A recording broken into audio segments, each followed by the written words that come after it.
Olá pessoal, bem-vindo a mais uma aula de conversão de energia. Na última aula, nós iniciamos a parte de energia em sistemas químicos e biológicos. Falamos sobre como que a energia está envolvida no processo da ligação química. Tá? Quando forma uma ligação, absorve-se energia. Quando rompe uma ligação química, libera-se energia. E essa energia trocada em sistema químico é fundamentalmente na forma de calor. Aí falamos sobre energia em sistemas biológicos, que moléculas complexas podem ser quebradas em moléculas simples. Esse processo de quebra de moléculas complexas em moléculas simples chama-se catabolismo, e isto libera energia para o sistema. O oposto, pegar moléculas simples e ligá-las formando molécula complexa, chama-se anabolismo. E o anabolismo é o processo inverso do catabolismo. Catabolismo quebra moléculas complexas. Anabolismo constrói moléculas complexas. Enquanto o catabolismo libera energia na quebra, o anabolismo absorve energia na formação da molécula complexa. E essa energia também está na forma de calor.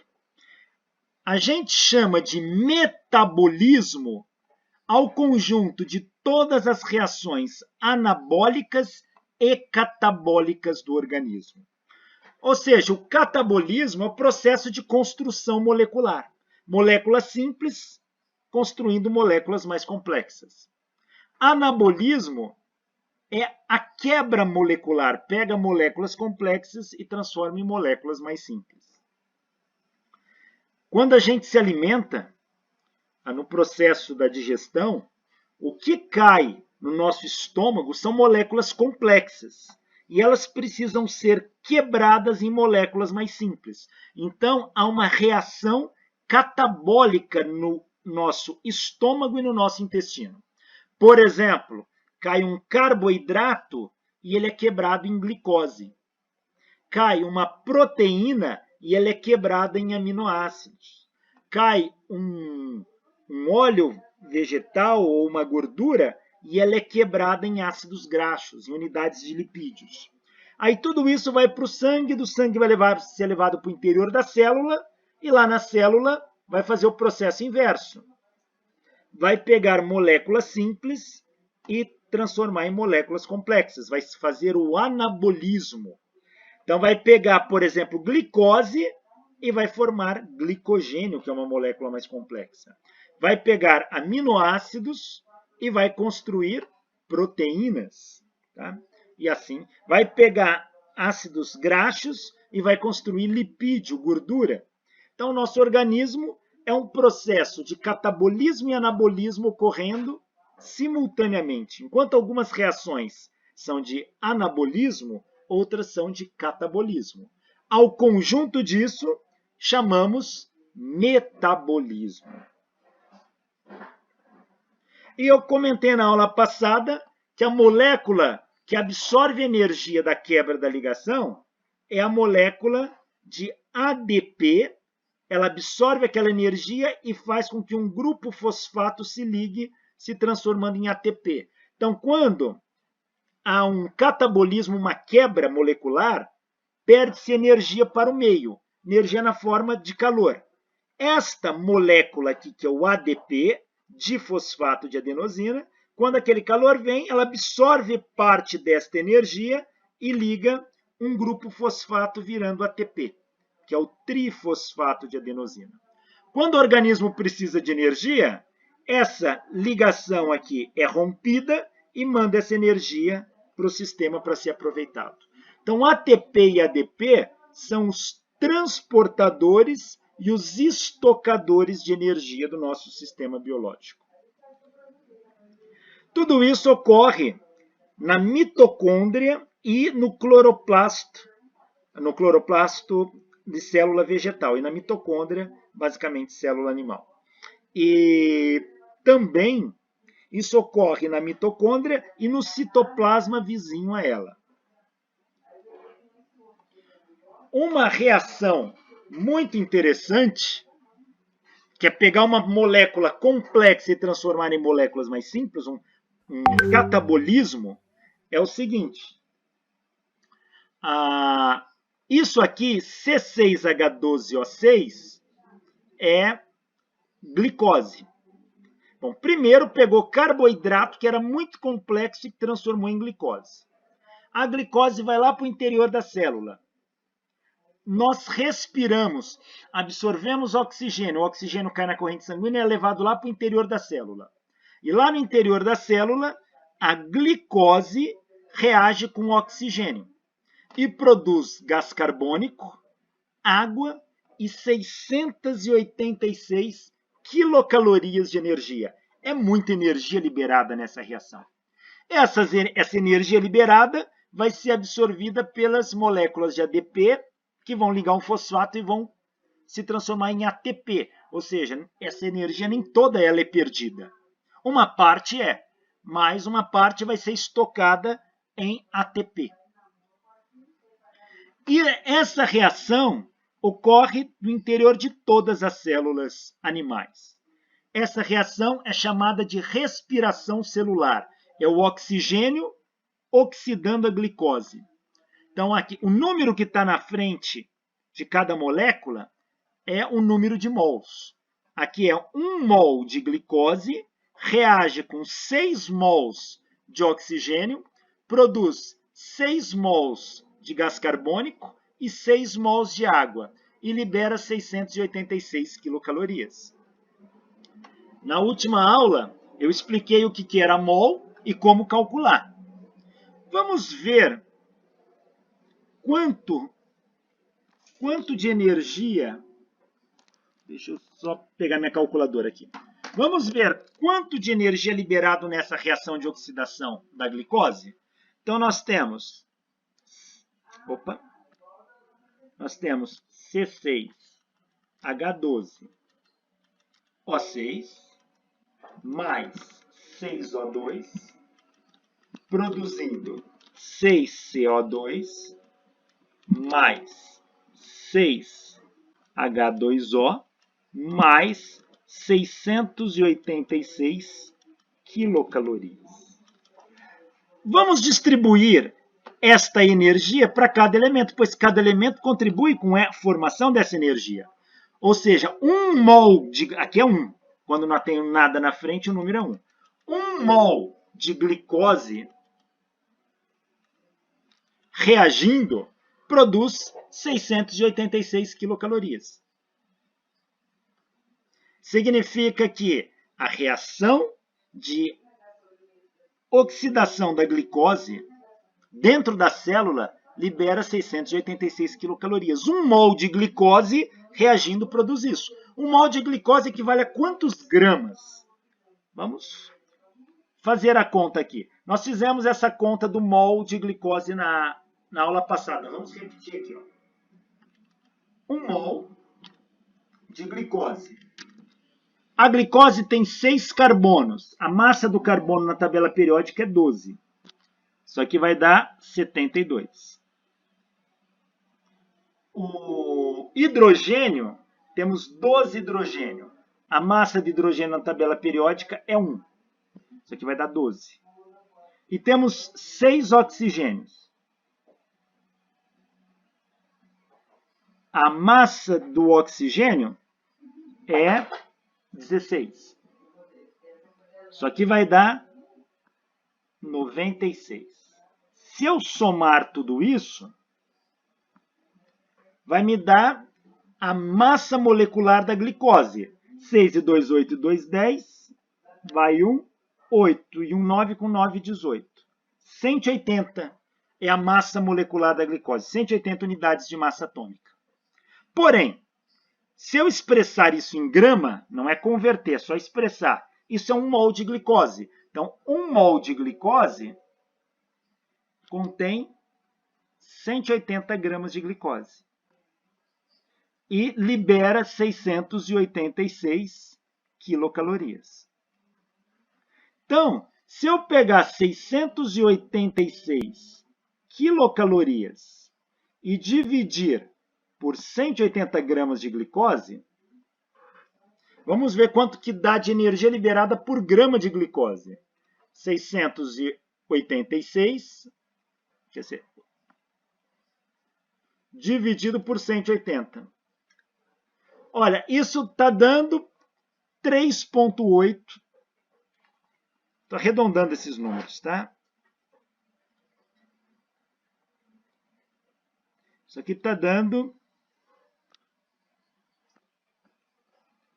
3,8 quilocalorias por grama de glicose.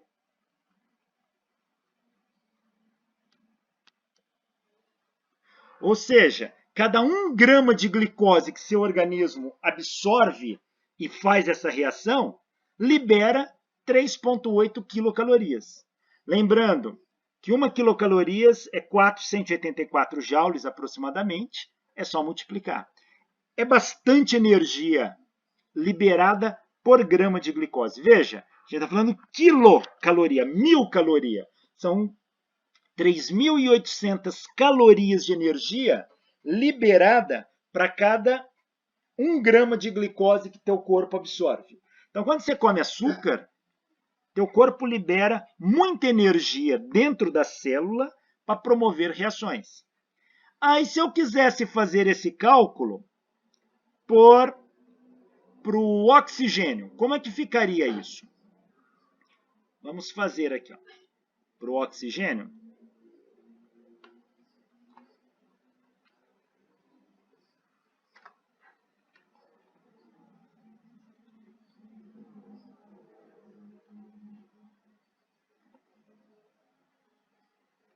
Vamos fazer essa conta aqui para o oxigênio.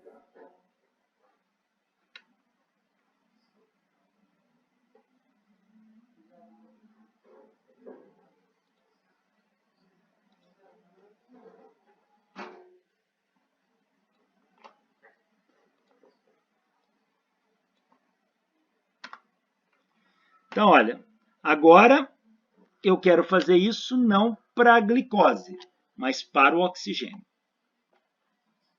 O problema é que o oxigênio é um gás. E aí você tem que lembrar lá de termodinâmica, quando a gente estuda. 1 mol de um gás, nas condições ideais, 1 mol de um gás tem 22,4 litros. Nas condições de temperatura e pressão, condições normais. Tá? Aqui, eu tenho 6 mols de oxigênio. Então, é 6 vezes 22,4. 6 vezes 22,4. Isso dá 134,4 litros.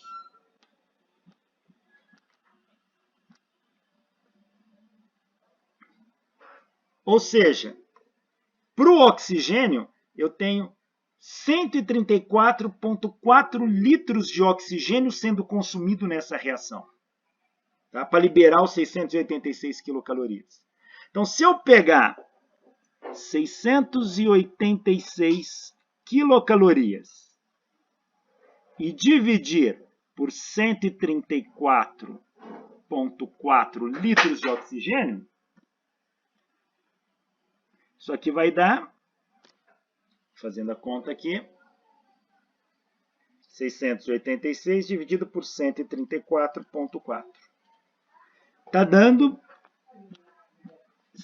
5,1 quilocalorias por litro de oxigênio. Ou seja, cada 1 litro de oxigênio que seu organismo absorve, libera dentro da célula 5,1 quilocalorias.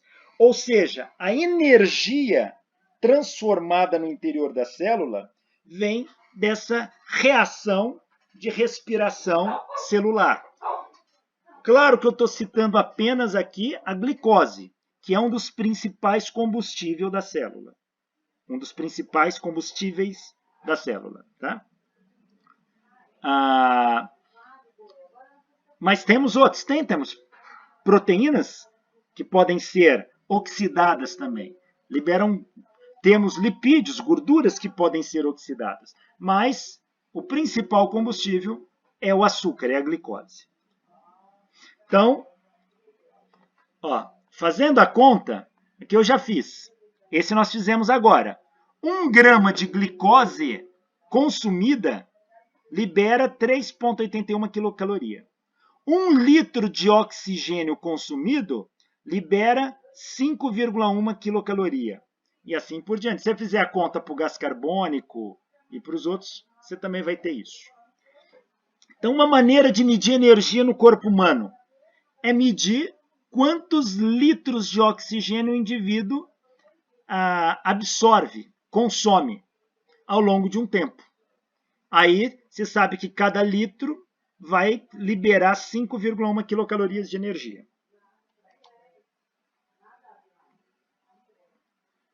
Taxa de metabolismo basal. Taxa de metabolismo basal. O que vem a ser esta taxa? A taxa de metabolismo basal é a energia gasta pelo organismo em repouso o suficiente para mantê-lo vivo. Então, quando você, não dormindo, mas quando você está em repouso, descansando, teu organismo gasta energia.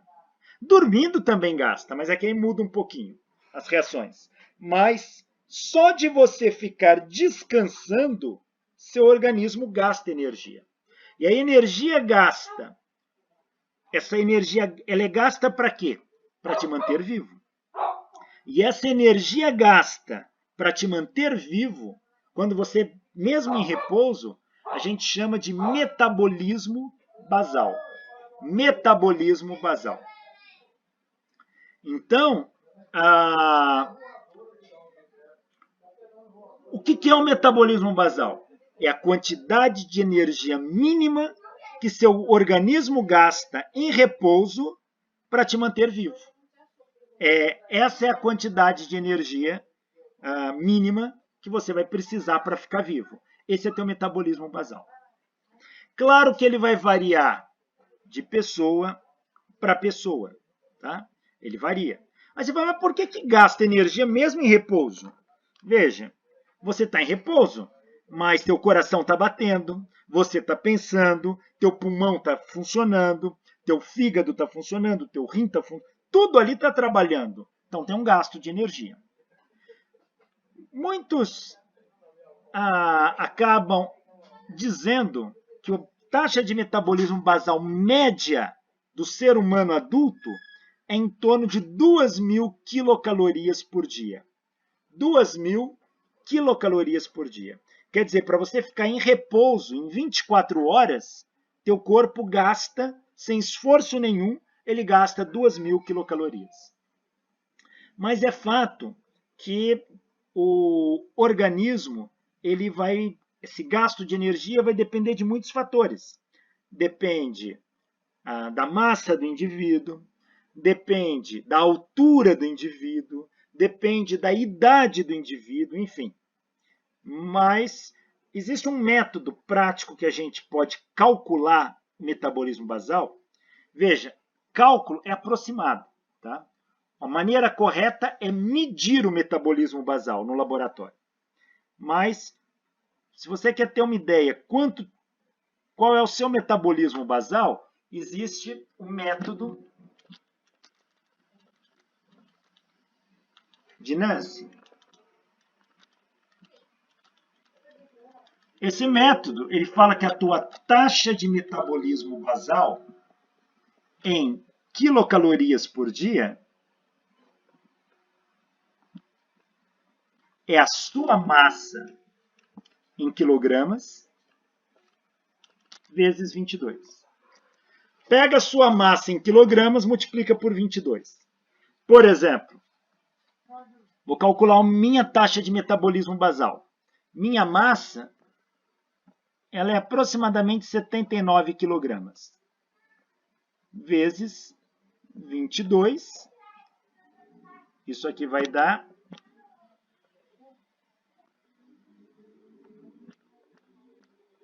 uma taxa de metabolismo basal de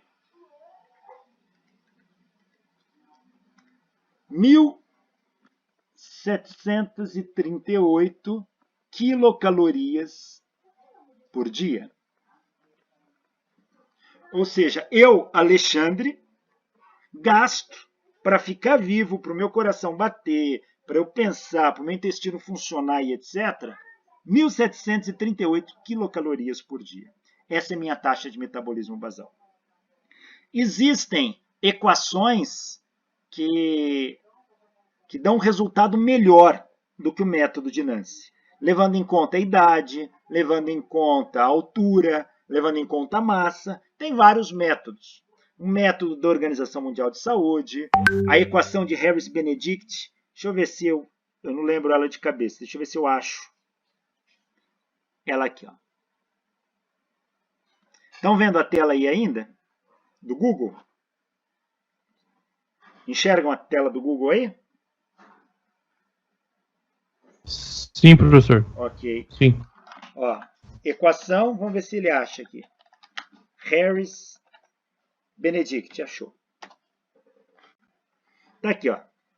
Para homem e para mulher, ó, varia com sexo também. Então, vou pegar essa aqui para mim, ó. 66 mais 13,8 vezes o peso, aqui o peso é massa em quilogramas, mais 5 vezes a altura, menos 6,8 vezes a idade. Tá? Vamos ver quanto que dá isso. Essa altura aqui, ó, em centímetro, e a idade provavelmente em anos.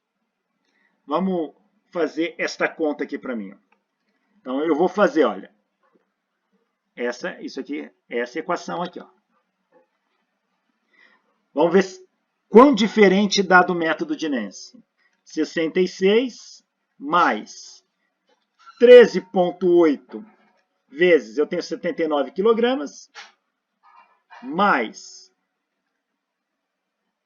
5 vezes a altura, eu tenho 1,74 m, é 174 centímetros, menos 6,8 vezes a minha idade, que é 49 anos.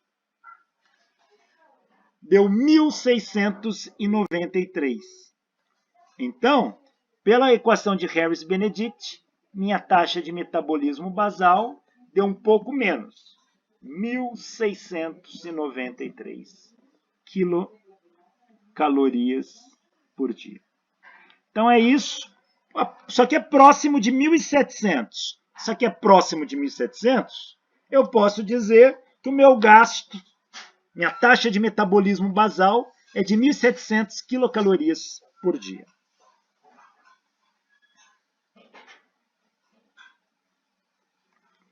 Então, você fala, peraí, mas esse é para você ficar vivo, mas quanto que a gente gasta de energia por dia?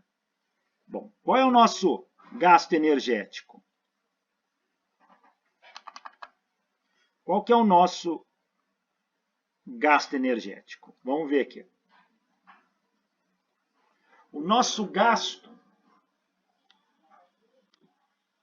em quilocalorias por dia vai ser sua taxa de metabolismo basal, que é o quanto você gasta para ficar vivo, mais o gasto das atividades diárias, que gasta energia,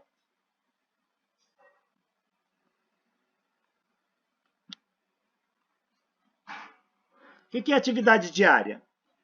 É você andar, é você escovar os dentes, é você ir ao banheiro, é você tomar banho, você lavar a louça, você comer. Todos os seus movimentos, todas as suas ações gastam energia. Aí tem como saber quanto que a gente gasta nessas atividades? Tem. Existem valores hoje medidos e tabelados. Então, esses valores são tabelados e você consegue, por exemplo, varrer uma casa. Você gasta ali, por exemplo, coisa de 1 quilocaloria por minuto varrendo casa. Então você mede quanto tempo levei 10 minutos varrendo. Então, gastei 10 quilocalorias. Ah, escovar os dentes, gasta-se... Então, você encontra numa tabela, você pode ajustar e medir as suas atividades diárias, quanto que você gastou aqui, e somar com a sua taxa de metabolismo basal. Se você realiza atividades físicas,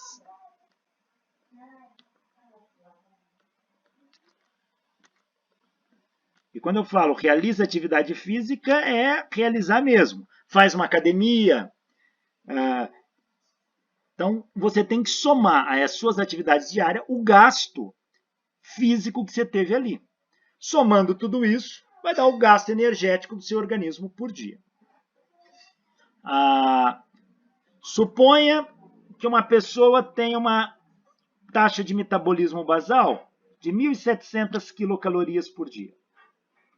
E suas atividades diárias somadas dão 1.300 quilocalorias. E suas atividades físicas, não é um esportista, não é nada, faz muito pouco. Gasta umas 300 quilocalorias. Qual é o gasto energético total? 1.700 mais 1.300 dão 3.000. Mais 300, essa pessoa gasta 3.300 quilocalorias por dia. Isso é o que o organismo dela gastou. Vamos pensar numa situação. Tem muitas pessoas que querem emagrecer, outras querem engordar. Claro que não é tão trivial assim. Cuidar do corpo no sentido de poder induzir um emagrecimento ou um ganho de peso, não é tão simples quanto parece, como as pessoas fazem por aí. Mas vamos supor que uma pessoa gaste 3.300 quilocalorias por dia, o gasto total dela de energia. De onde que vem a energia para essa pessoa? Vem do que ela come. Então ela precisa repor. Se o organismo gastou isso num dia, ela precisa repor esta quantidade de energia por dia. Ela precisa fazer essa reposição. Então, quanto que ela vai comer para repor isso? 3.300 quilocalorias. E tem tabelas de alimentos que você pode se guiar por isso. 3.300 quilocalorias por dia. Então, nesse contexto, a pessoa precisa comer aquilo que ela gastou. Se ela gastou, por exemplo, 3.300, mas comeu 4.000. Então, ela gastou. O que ela gastou, eu vou escrever em vermelho. Ela gastou 3.300. Sinal de menos quer dizer que ela gastou 3.300, mas ela comeu 4.000. A contabilidade disso vai dar 700 quilocalorias positivas. Ou seja, se ela comeu mais do que ela gastou, vai sobrar no organismo dela 700 quilocalorias. Por quê? Porque ela comeu 4.000 e gastou 3.300, sobraram 700. O organismo não é bobo. O que ele vai fazer com essa energia que sobra? Ele vai estocar formando ligações para formar lipídios, para formar gordura. E a pessoa tende a engordar. Se todo dia ela come mais do que gasta, o excedente dessa energia vai formando ligações químicas para formar o tecido adiposo. Vai formar gordura. O que é a gordura? É a energia estocada na matéria viva. Então, gordura é estoque de energia. Você guarda energia ali. Tá? Mas agora vamos imaginar que a pessoa tem os mesmos 3.300 de gasto, mas ela comeu 2.700. Então, ela gastou 3.300 e comeu 2.700. Ora, se você fizer essa conta, vão dar menos 600 quilocalorias. Ou seja, vai ficar faltando 600 quilocalorias para ela repor. O organismo não é bobo. Se ele gastou 3.300 quilocalorias, ele quer repor isso. Ele não conseguiu repor. Faltam 600 quilocalorias para repor. O que o organismo faz? Vai lá no estoque de gordura, quebra as ligações da gordura e absorve aquela energia da ligação. Portanto, o organismo ele quebra a gordura. E, nesse caso, a pessoa tende a emagrecer. Num princípio físico básico, se você comeu mais do que você gastou, você tende a engordar. Se comeu menos do que você gastou, você tende a emagrecer. Claro, existem outras variáveis na jogada que faz isso um sistema um pouco mais complexo. E também processos patológicos. Tá? Uma pessoa, para garantir essa contabilidade energética, teria que passar por um endocrinologista, ver seus hormônios, porque hormônios também trocam muita energia no sistema, para ver se está tudo equilibrado. Porque se ela tiver um desequilíbrio hormonal, isso aqui já não vai funcionar. Tá?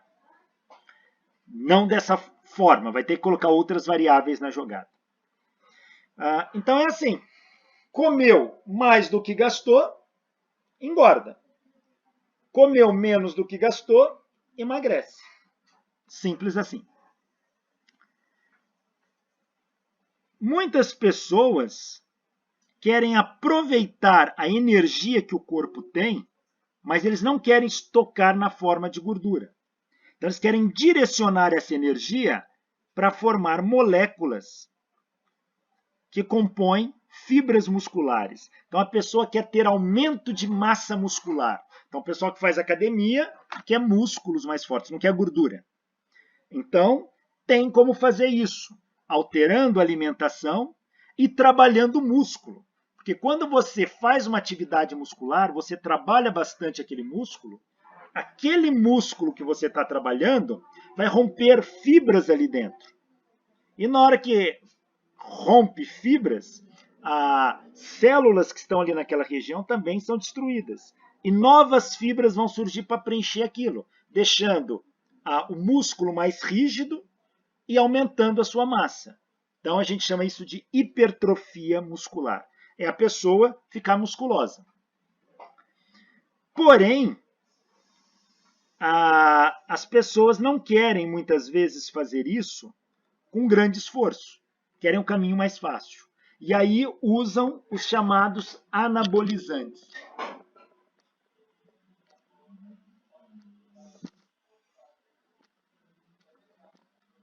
O que são os anabolizantes?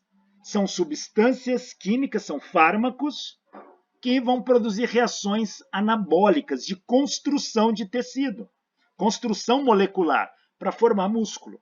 Só que essas drogas, elas não reconhecem para onde ela quer ir. Então você fala, eu quero aumentar o bíceps e toma um anabolizante.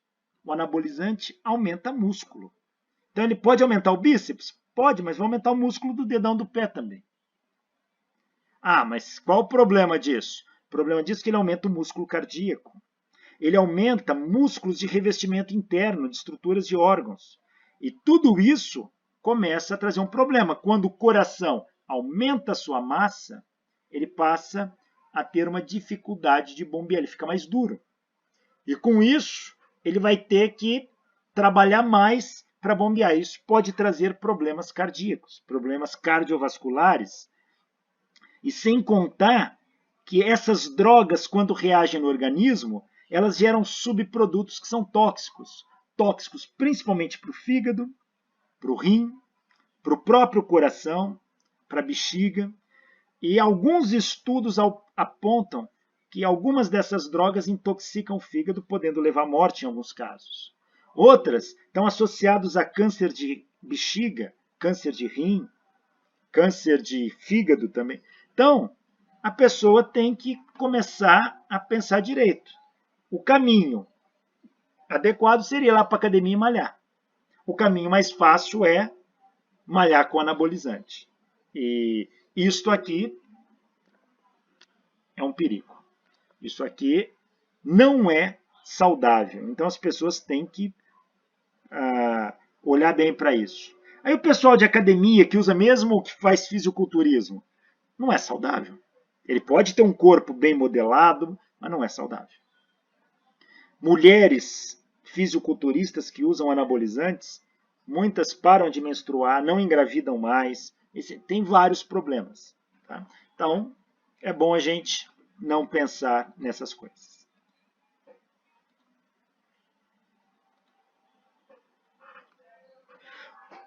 Quando a gente realiza um trabalho físico, o que é um trabalho físico? É o força vezes distância, é deslocar um corpo com uma dada força ao longo de uma dada distância. Tá? Isso é trabalho físico. Eu vou chamar o trabalho físico de W físico. Está aqui, ó, trabalho físico.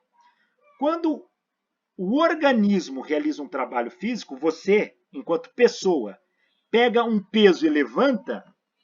Imagine que você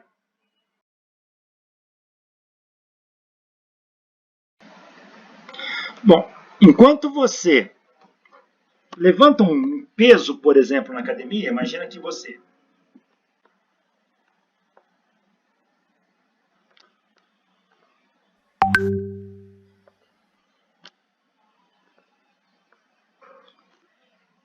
tá aí, você está erguendo um peso aí na academia. Imagina que você ergueu esse peso por 1,70 m de altura. Imagina que esse peso tenha 100 kg. E a gravidade é 9,81.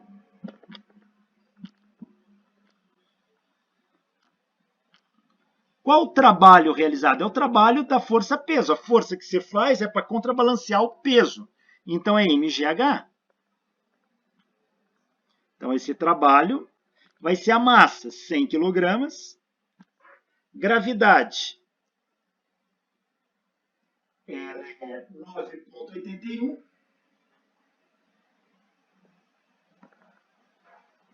Altura 1,70 m. Fazendo essa conta, deixa eu fazer aqui, 1,7 vezes 100 vezes 9,81. Isso aqui dá um trabalho de 1.667,7 joules. Vamos converter em caloria? Vou dividir por 4,184 joules, que é uma caloria. Isso aqui está dando 398,6 quilocalorias. Ou seja, para você erguer este peso, você gastou, o trabalho que você realizou foi de 398,6 quilocalorias. Esse é o trabalho físico. Pergunto, seu organismo gastou somente 398 quilocalorias? Não. Seu organismo gastou mais. Fala, por que se o trabalho físico foi de 398? É que para você erguer esse peso, teu sangue acelerou, a tua respiração, tua ventilação pulmonar acelera, a musculatura contrai, musculatura abdominal contrai. Tudo isso gasta energia a mais. Então, para você realizar um trabalho físico de 398 quilocalorias, seu corpo gastou mais de 398 quilocalorias. O que seu corpo gastou, a gente chama de trabalho biológico. Então, trabalho biológico é o que seu corpo gasta para realizar um trabalho físico. A gente tem uma relação entre trabalho biológico e trabalho físico. a gente chama de rendimento. O que é o rendimento? Rendimento, que eu posso escrever assim, ó, letrinha grega eta. Rendimento é a relação entre trabalho físico e trabalho biológico. Ou seja, rendimento é quanto daquele trabalho físico corresponde do total que seu corpo gastou. Ou seja, quantos por cento da energia que teu corpo gastou foi usada para erguer o peso. Então, isso aqui é uma fração, geralmente expressa em porcentagem.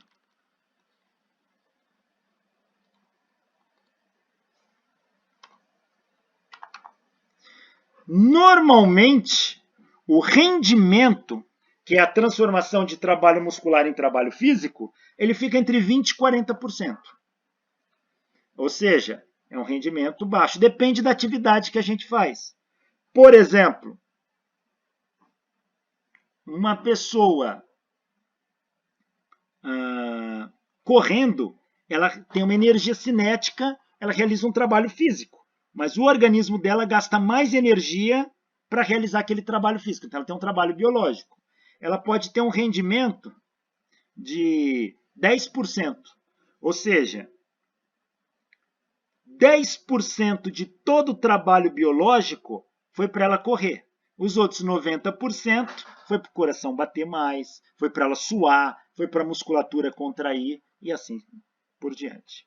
Um atleta, por meio do condicionamento físico, ele pode aumentar seu rendimento. Tá?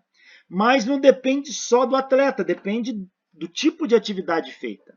Por exemplo, natação é uma atividade com rendimento baixíssimo.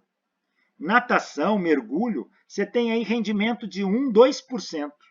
Quer dizer, de toda a energia que seu corpo gastou, 2% foi para nadar. 98% foi para fazer força, para vencer a viscosidade da água, para prender respiração e para transformar isso em calor e jogar fora. Então, mesmo um atleta bem treinado, o rendimento da natação costuma ser baixo.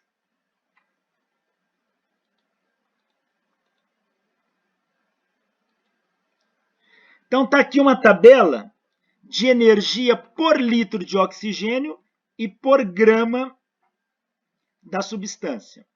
Então, a glicose, quando você oxida a glicose, você libera 5,1 quilocaloria por litro de oxigênio, ou 3,8 quilocalorias de energia por grama de glicose. Carboidratos, de uma forma geral, você libera 5,3 quilocaloria por litro de oxigênio consumido, ou 4,1 quilocaloria por grama de carboidrato. Proteína é um pouco mais baixo. Proteína, você libera 4,3 quilocalorias por litro de oxigênio consumido, ou 4,1 quilocaloria por grama de proteína consumida. Gordura, óleos, lipídios, de uma forma geral, para quebrar, fazer a oxidação dessa gordura, seu organismo gasta 4,7 quilocalorias para cada litro de oxigênio consumido. E 9,3 quilocalorias por grama de gordura consumida. Então, 1 grama de gordura tem 9,3 quilocalorias. 1 grama de carboidrato tem 4,1 quilocalorias. 1 grama de proteína, 4,1 quilocalorias. E 1 grama de glicose, 3,8 quilocalorias. Isso aqui é um calorímetro.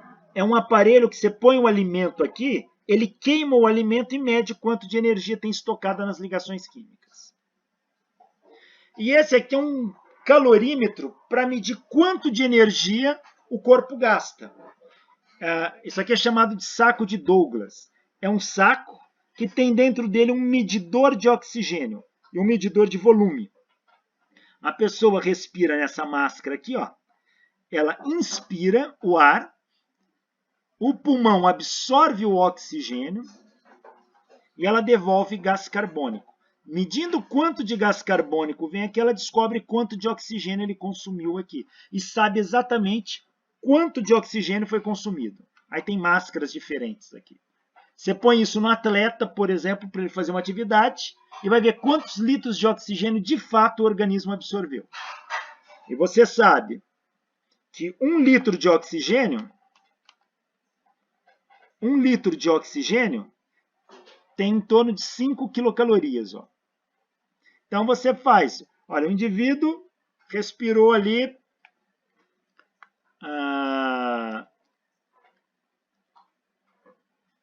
deixa eu ver, ele respirou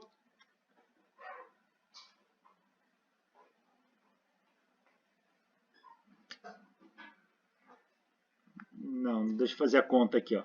Pega um indivíduo que tem um metabolismo de 1.800 quilocalorias por dia.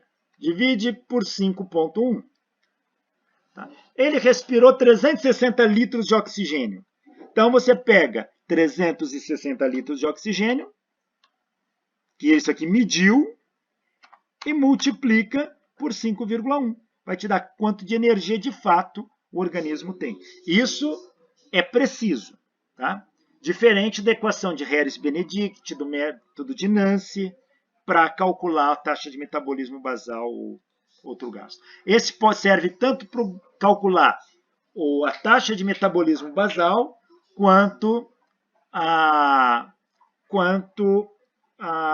o gasto energético como um todo, se ele estiver fazendo alguma atividade.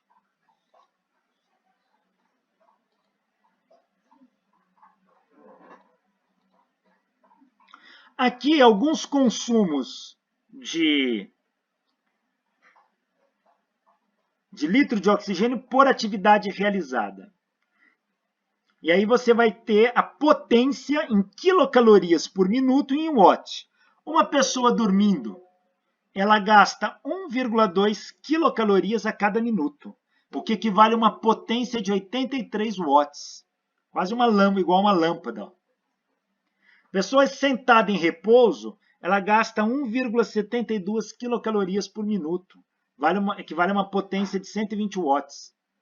Assistindo uma boa aula de física, gasta 3 quilocalorias por minuto, dá 210 watts. É a energia aí, a potência de quase 4 lâmpadas de 60 watts.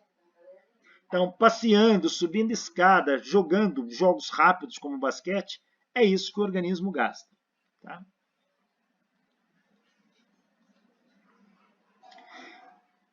Veja o seguinte exemplo.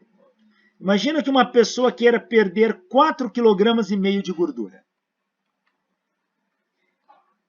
Ele pode perder 4,5 kg de gordura por 2 métodos. Fazendo ginástica ou fazendo dieta. Imagina que ele faça uma ginástica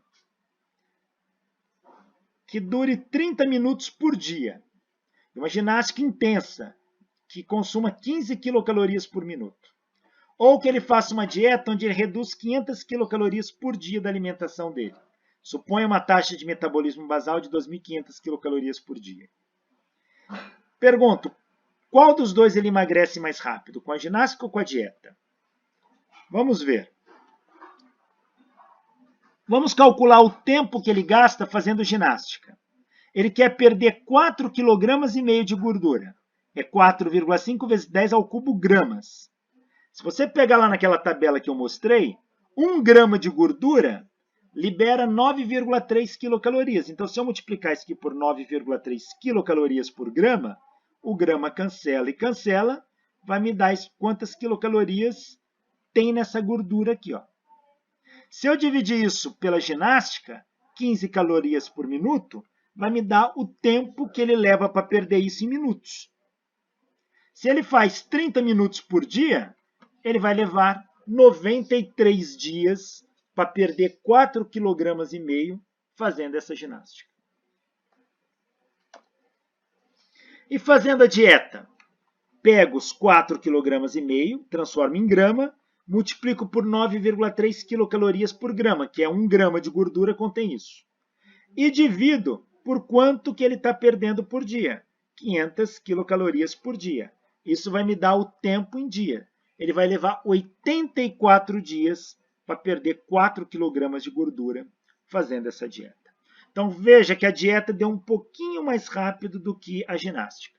Mas na média, Dá em torno de 90 dias aí, fazendo um ou outro. Tá? 3 meses.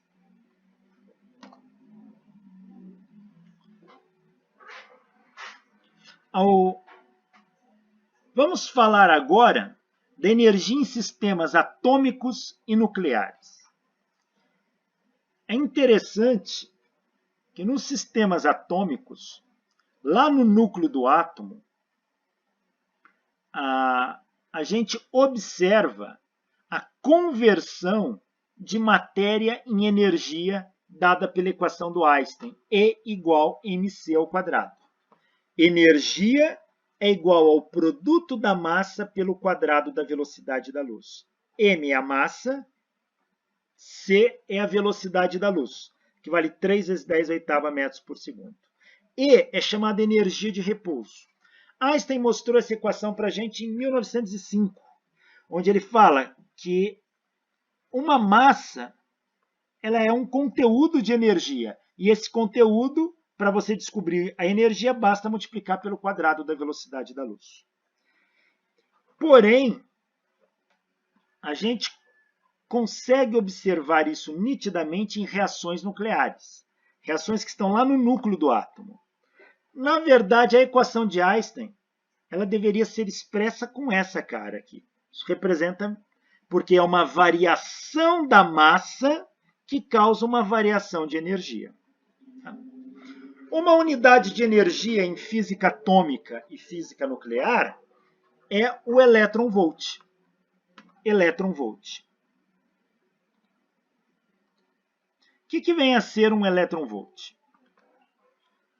Um elétron-volt de energia corresponde a 1,6 vezes 10 a menos 19 joules de energia. Da onde que veio esse número 1,6 10 a menos 19? É o valor da carga do elétron. Então, um elétron-volt é a energia que um elétron ganha quando você aplica uma diferença de potencial de 1 volt para esse elétron percorrer. Tá? Então, um elétron-volt é uma energia muito pequena. A gente geralmente usa múltiplos dela. A gente usa kilo-elétron-volt, keV, que vale 10 ao cubo elétron-volt. A gente usa o MeV, que é mega-elétron-volt, que vale 10 a sexta elétron-volt. A gente usa o GeV, que é o giga-elétron-volt, que é 10 a nona elétron-volts.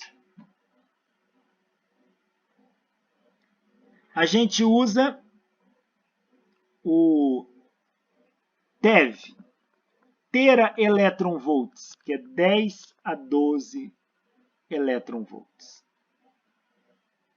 Então, são múltiplos do elétron-volt, que é a unidade de energia. Então, veja quantas unidades de energia a gente já viu. A gente já viu joule, nós vemos caloria e agora estamos vendo elétron-volt.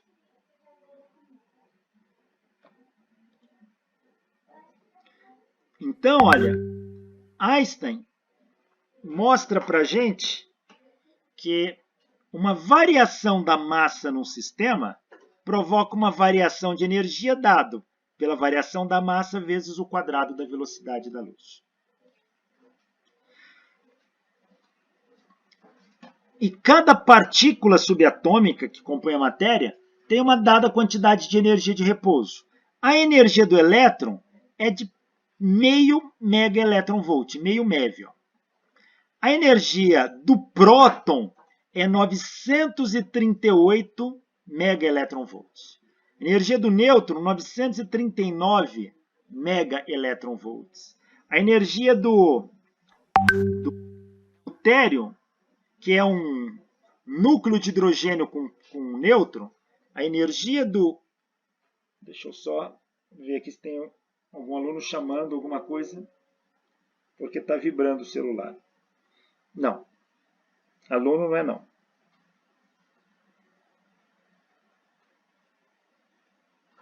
Então, a energia do deutério, do deuteron, é um átomo de hidrogênio com um nêutron a mais. Tem 1875 megaelectronvolts.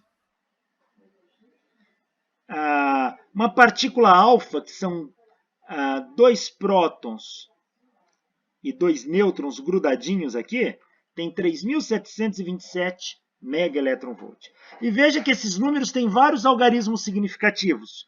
Por quê? Porque a variação, mesmo que seja pequena aqui, multiplicado pelo quadrado da velocidade da luz, dá um valor grande. Então a gente precisa de todas essas casas decimais.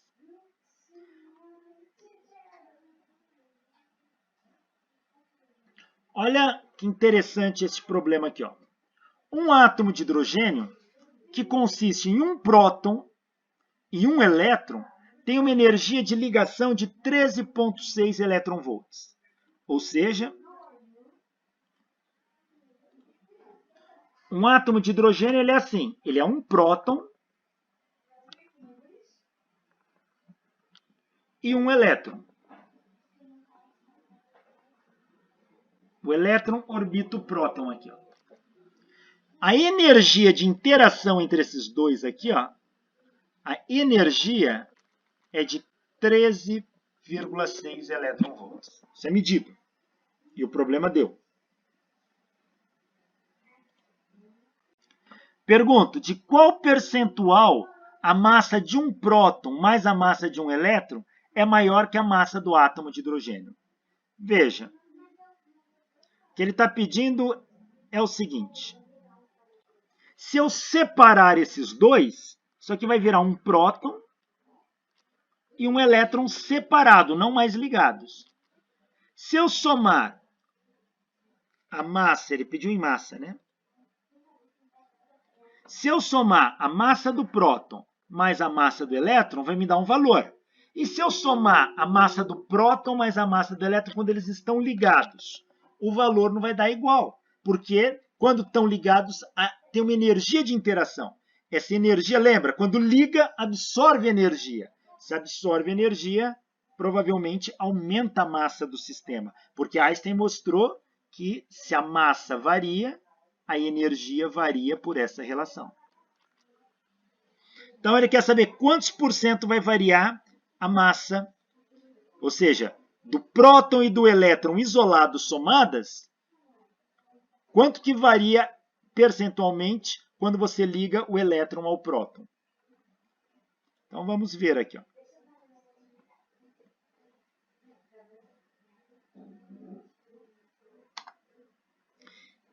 Este aqui, deixar para vocês pensarem, que ele é bem simples.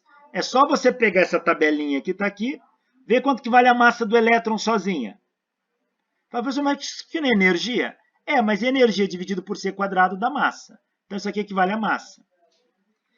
Massa do próton, soma esses dois, te dá um valor.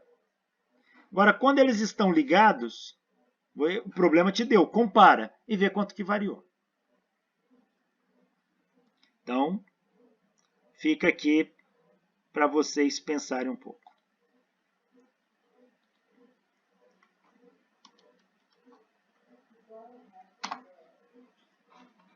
Olha esse aqui.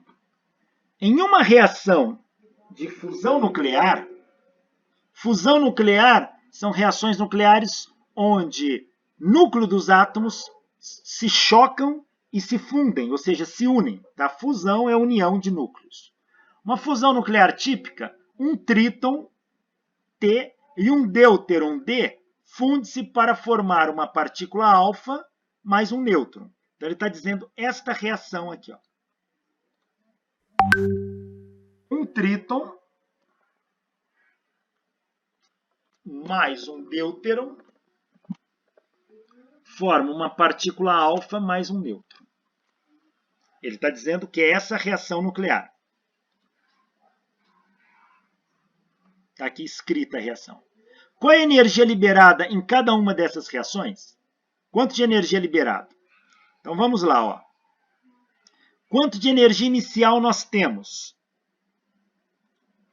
Energia inicial é a energia do tríton e energia do deuteron. Então, preciso somar essas duas energias. E onde que eu acho esses valores? Nessa tabelinha. Energia do tríton, 2.808.921. Energia do deuteron, 1.875.613. Então, somo este com esse. Dá 4.684.534 MeV. Essa é a energia inicial aqui. E a energia final? É a energia da partícula alfa mais a energia do nêutron. Energia da partícula alfa. Só vir aqui, partícula alfa, 3.727.379.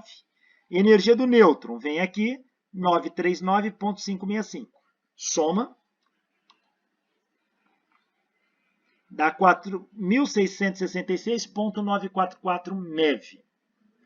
Veja que a energia final, que é o que produziu, ela é menor do que a energia inicial. Aqui deu 4.684, aqui deu 4.666. Menor quanto? Só fazer a diferença. Ou seja, a diferença de energia entre o valor inicial e o valor final deu 17,6 MeV. Em outras palavras, como a energia final ela é menor que a inicial, significa que esse sistema absorveu energia. Se ele absorveu quanto de energia? 17,6 MeV. O que aconteceu com a massa dele? Se ele absorveu energia, ele ganhou energia. Como a energia se converte em massa, ele ganhou massa. Esse sistema ficou mais pesado. Tá? Usando essa equação aqui. Vamos pegar quanto que variou a massa dele. 17,6 MeV. MeV é 1,6 10 a menos 19. Isso aqui é elétron-volt. Está faltando multiplicar isso aqui por 1 milhão. MeV é 1 milhão. Será que eu fiz essa conta certa? Deixa eu só conferir que ali ficou faltando 1 milhão. MeV, mega elétron-volt. Mega é 1 milhão. Então, é 17,6, 10 a sexta, vezes 1,6, 10 a menos 19. Agora, eu divido pela velocidade da luz ao quadrado. 3 ao quadrado, 9. 10 oitava, 10 a 16. A conta está errada. Aqui ficou faltando o termo. Essa conta precisa ser corrigida. Não dá isso aqui, não. Dá 3,13, 10 a menos 35 quilogramas. 3,13 vezes 10 a menos 35 quilogramas. Então, a conta ali ficou errada porque ficou faltando 1 milhão nela. Tá aí. É assim que a gente usa a equação de Einstein num sistema de conversão de energia em sistemas nucleares. E aqui é mais, é conversão energia-matéria. Esse sistema absorveu essa quantidade de energia e a sua massa aumentou nessa quantidade. O sistema, se eu tivesse uma balança ultrassensível, ela acusaria o aumento da massa do sistema.